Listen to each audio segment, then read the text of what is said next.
Hello, everyone. Let's talk. Okay, so Saturday night, this past Saturday, wife and I went down to see my grandbabies in Big Rapids, whom I love beyond measure. And my daughter and we had a great visit. That's not what this video's about, but we had a great visit. We had a great time. Picked up Girl Scout cookies that I'm not supposed to have, but take the good with the bad. But then we decided we were going to go down to Grand Rapids for dinner. Now here's where the story gets interesting, because and I'm telling you, I can't make this up. Some of this stuff that I'm about to tell you. So we decided we're going to go down to Grand Rapids for dinner.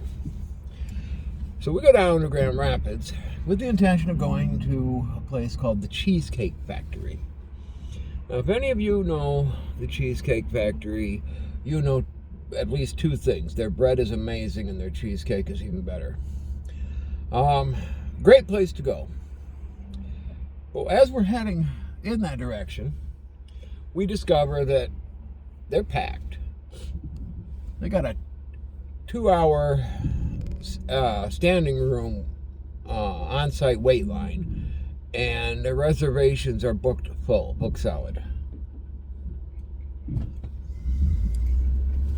So, wife and I talk, and we decide instead we're going to try something new, and we go to a place called Dave & Buster's. Some of you know it, some of you love it. Good food. We had a good time. But it's Saturday night at Dave & Buster's, and we're having our great time, and we're enjoying the meal. We're talking about whether or not we want to go over and play some games, or just eat the meal and get out, or whatever. Having a great time. We decide we're going to just grab our meals, eat up, and then once we're done eating, we're going to just go. We'll experience the other part of Dave & Buster's at some other point in time. So we pack up after getting done eating, and we pay the bill, and we head out. Yay! Great food, great time, whatever. So we get out of there at just before 3 minutes to 8 o'clock. We decide we're going to head home. Now here's where the story gets interesting. We head home, and then Sunday, my daughter Ashley shows me on her phone that there was a shooting at Dave & Buster's in Grand Rapids between 8 and 9 o'clock, or right around 8:30. Like I said, you can't make this stuff up.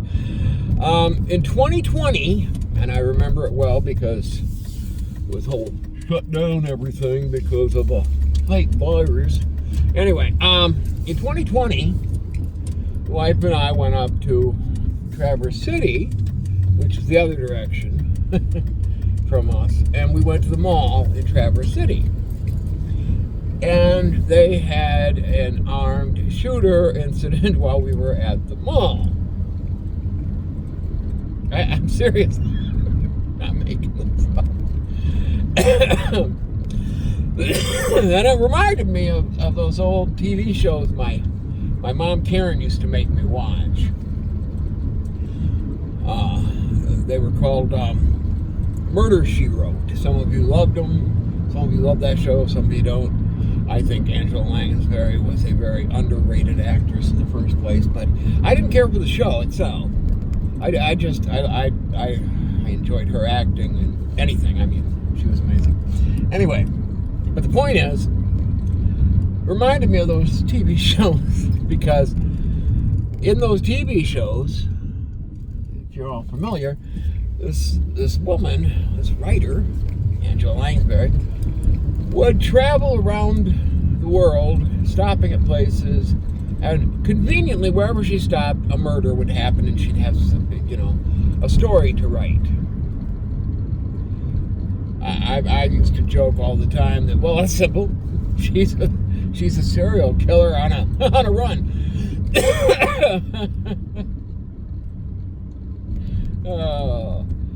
But if that's the case, that means that I'm the guy, or my wife is, responsible for these shooters. We're not, by the way. It's just funny in a crazy sort of way that this stuff pops up wherever we happen to go. So fair warning, if I'm headed your way, make sure that all your crazies are put away. I tend to bring them out. Goodness, that is light there. Couldn't even see oncoming traffic. Now you can't see me. Okay, but anyway,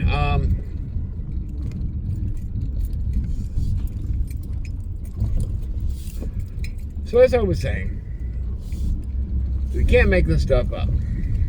Now, of course, as soon as this kind of stuff happens, what happens? Everybody yells, outlaw guns. Guns should be outlawed. Guns should be put away. Guns should be taken from everybody.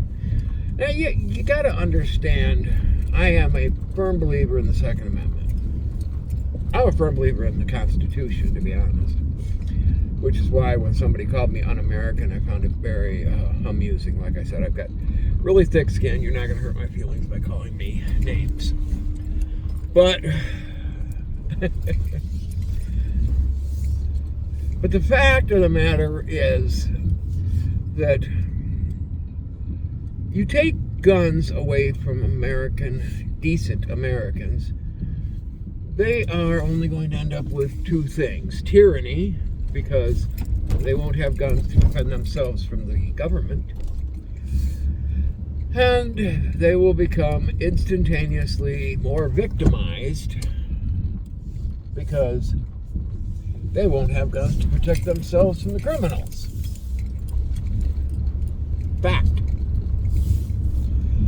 You take away guns from honest people, you're not helping anybody.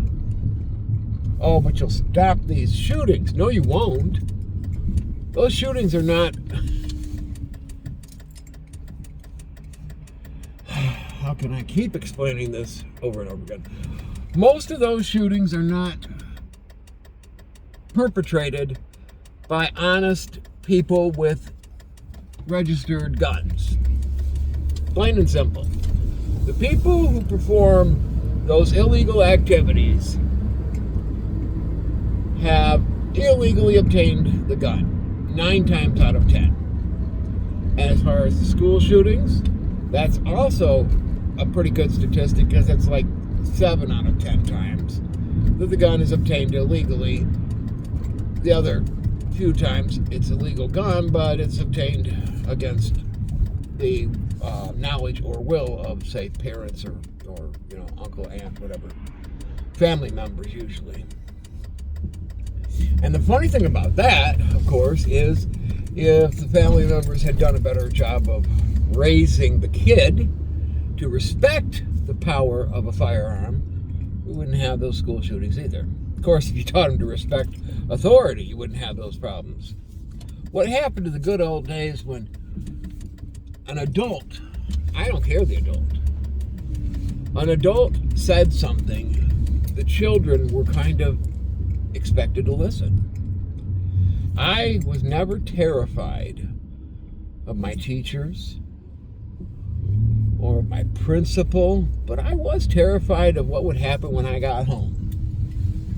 My father was not abusive, but he was disciplinary. He was a very good disciplinarian. Another thing I didn't want to do was let people down. There was a part of me that had self-pride. We don't have that in today's upcoming generations. They have no self-awareness that is worth a damn. They're not afraid of authoritative figures like they should be. And I don't mean afraid, I mean respectfully afraid.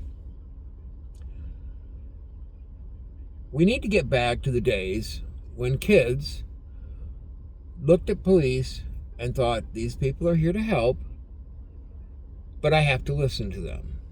They would look at teachers as people that they had to respect and acknowledge of the power that they held.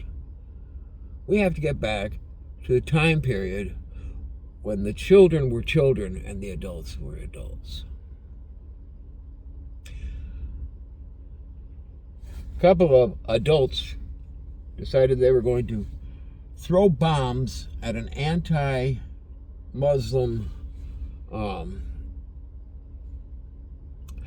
peaceful protest outside of the mayor of New York's office or home or something. Now, I don't agree with taking it to the home. I don't.